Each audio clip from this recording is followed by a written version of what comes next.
Leo, hi! Welcome to Mr. Queen PH at ito ang inyong weekly reading for May 20 to 26, 2024.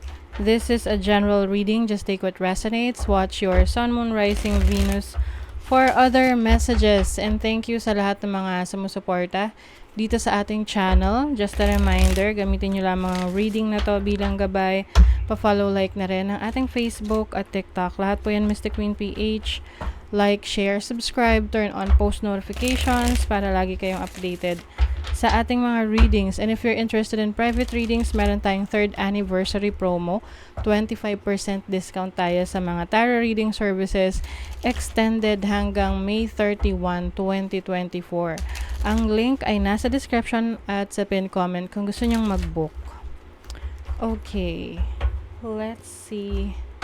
Leo, what's up with you this week?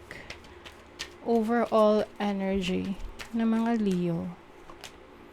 8 of Wands. Ayan, di kayo magkanda o gaga. Marami kayong trabaho, maraming gagawin, no? Parang fast-paced sa inyo ang week na to. Maraming reports na gagawin, maraming aasikasuhin. May mga travels din kayo this week. Let's see your challenge. The challenge is the Knight of Cups. So, maaring sa relationship ito, no? Pwedeng, if you are still, parang nagsisimula pa lang kayo sa relationship ninyo, maaring magkaroon ng challenges ang connection.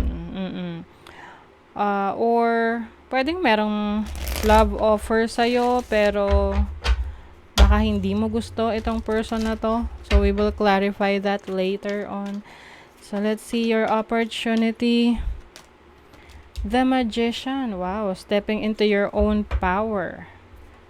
You have a lot of talents and skills, Leo, no, na pwede nyo pang i-enhance. I think marami ka ngayong realizations of what you can do, no? Ano pa yung pwede mong gawin. It's more of discovering your hidden abilities. Some of you, pwede ring you are into spirituality, healing, spiritual healing. Let's see. And manifestation din to. So, kung meron ka mga mina-manifest around this time, can be related sa romantic relationship or a career, then you have the power to make it happen. And of course, manifestation requires action. So, you really have to take action. Kailangan kumilos, diba? So, your blessing is the Page of Swords. Being more curious. Merong good news na parating sa'yo kasi Page of Swords is about message coming through. Tingnan natin kung saan yung good news na yan. In what area of your life. First house. About yourself. So, maaring kung meron kang tinake na exam, pasado ka, no? Oo, makakapasa ka. You will hear good news. Kung meron kang mga inaantay na mga schedule or anything na will improve your life, no? Yan, may blessing dyan. 8 of Wands. What is the 8 of Wands? The 6 of Swords. Oh, yung iba pwedeng parang lilipat kayo ng bahay, lilipat ng trabaho, kaya marami kayong inaasikaso, lilipat ng department, lilipat ng office. Oo. Sina natin. Ano pa? Yung iba naman, pwedeng travel talaga to. Some of you, kung if you are into, yung mahilig kang mag outdoor activities, no? Pwedeng isa yan sa mga gagawin mo this week, mga outdoor activities, being part of a group, community, no? Yung mga, halimbawa, riders, no? Or kaya mga mountaineering clubs, or any community na kasama ka, na meron kayong mga group activities. Diba meron rin yung mga nagkakaroon ng mga family run, ganyan, yung tumatakbo. Literal na tumatakbo ha. Oo, for a certain event. For a certain cause. Ayan. What is the Knight of Cups? Ooh, okay. As a challenge, parang meron ditong naudlot. Oo, naudlot na offer. Naudlot na connection. Pwedeng, it's either nadismaya ka, na turn off ka sa person na to. Parang hindi nag-progress na relationship. Maybe because it's not meant for you. The Death card. Transformation. Change. Endings. What is the Magician? The World. Wow.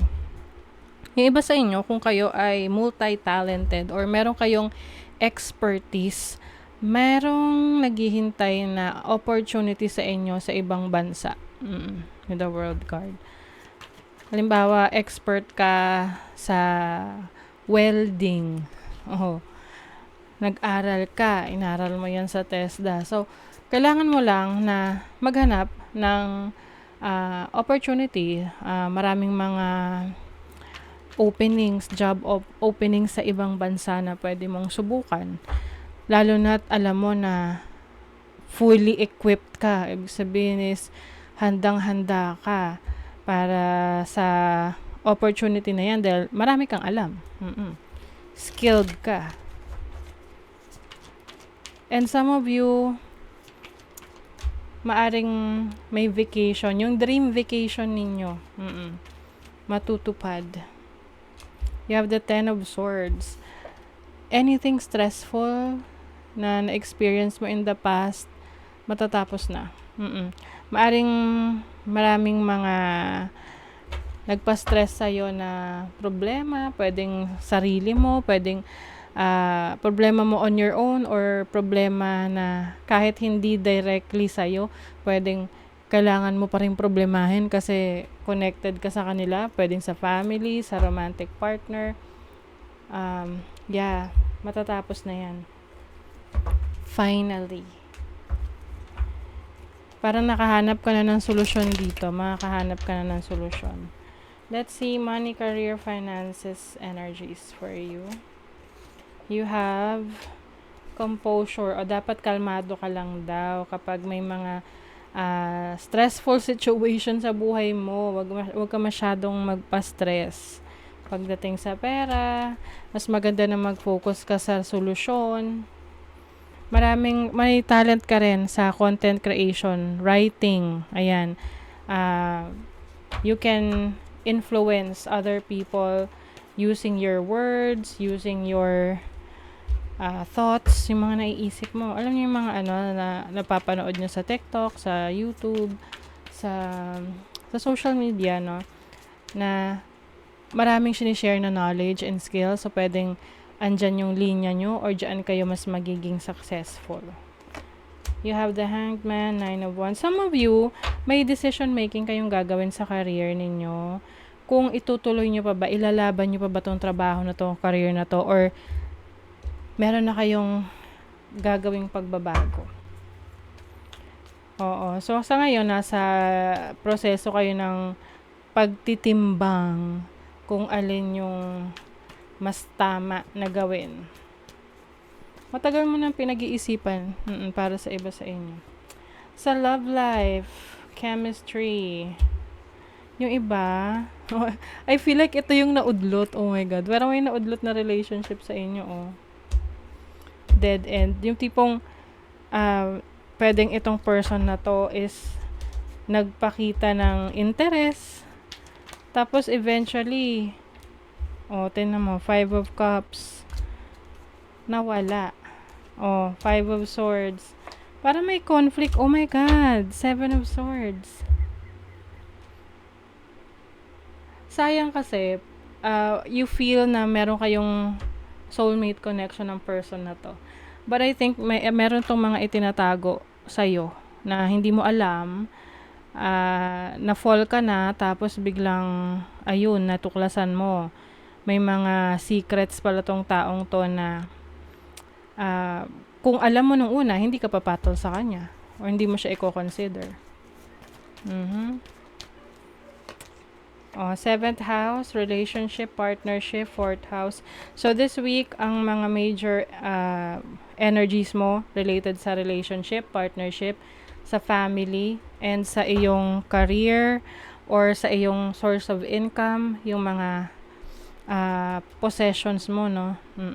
Or yung mismong talents and skills mo na nabanggit ko sa kayo kanina na mas i-improve mo pa.